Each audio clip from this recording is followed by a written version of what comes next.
Her family were attacked by troops. They tied her to a tree. Her sons came home and were killed straight away. She saw it, but that was the last thing she would see, because then the soldiers cut out her eyes. This happened 10 years ago. So 10 years later, time doesn't heal these psychological scars, right? 10 years later, she wakes up every night with a vision, her final vision of seeing her sons being killed. My work focuses on human rights and development issues that have been underrepresented in the media. Often the people that I'm working with, or the lives of the people that I'm documenting, they are people that have suffered oppression, and often their lives are hidden. The goal of my work is to shine a small light on what these people are living through. Fundamentally, I think that, if we really want, as documentary photographers or people in the media, if we want our work to have impact, the greatest job that we can do is create awareness. Nothing's going to happen if people don't know about it. In January 2011, I was sent to Sudan to cover the referendum for independence in Juba. What was happening is that the South was in a civil war for a long time with the north of Sudan, and they had this vote to become independent, and I covered it for the newspaper. What we didn't want to do is do the same story as everyone else. So we're thinking, how can we tell the story about this country that's been through 2 decades of war and 2 million people have been killed, and yet this is a really hopeful time.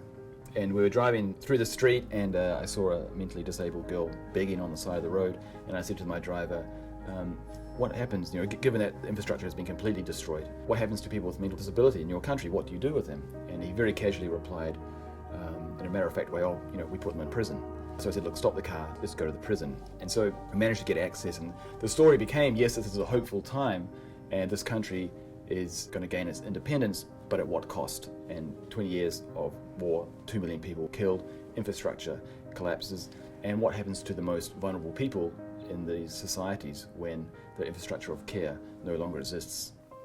So I met this kid in this refugee camp tied to this stick, and he's 12 years old, he's been tied to the stick for 10 years. I said to his mother, what are you doing? This is, you can't treat your own son this way.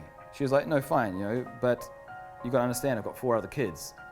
And I can let him go and look after him really well, but my other kids will starve, or I can tie him up and feed everybody. So it's not like she has a choice, and I think that when there is no sort of community support for people with mental disability, what else have they got? So for me, this is a process of education as well, is go there with very black and white ideas of, putting chains around people, this is wrong. Religious leaders doing this stuff, this is wrong. But, in the context of what's going on in these countries, sometimes there is no other choice, and sometimes it's the worst, best choice. The vast majority of the time in many of these countries where the infrastructures of care have been destroyed, mental illness is seen as the cause of it is seen to be spiritual. So in spirituality that they seek remedies. And distressingly, the default care is to put someone on a chain and tie them to a tree or to a bed. And so again, I saw that religious leaders were treating people with mental health issues. And sometimes that was harmless and sometimes encouraging, and other times it was really abusive.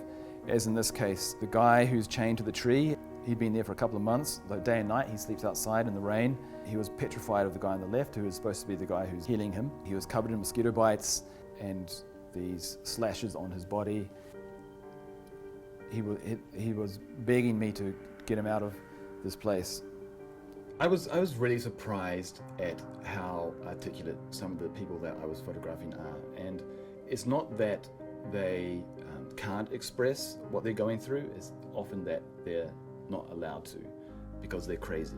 And so that's why I felt like the work I was doing, it felt important because I was able to hopefully give them a voice that they've been denied for a long time. MSF, they have 2 psychologists in Niangara, which is this city which has been harassed by the LRA. Now the LRA, not only do they terrorize people by mutilating their faces, but also they have this thing where they really like to kidnap kids and use them as porters, as child soldiers and sex slaves. Simba on the left here spent 2 years in the bush with the LRA.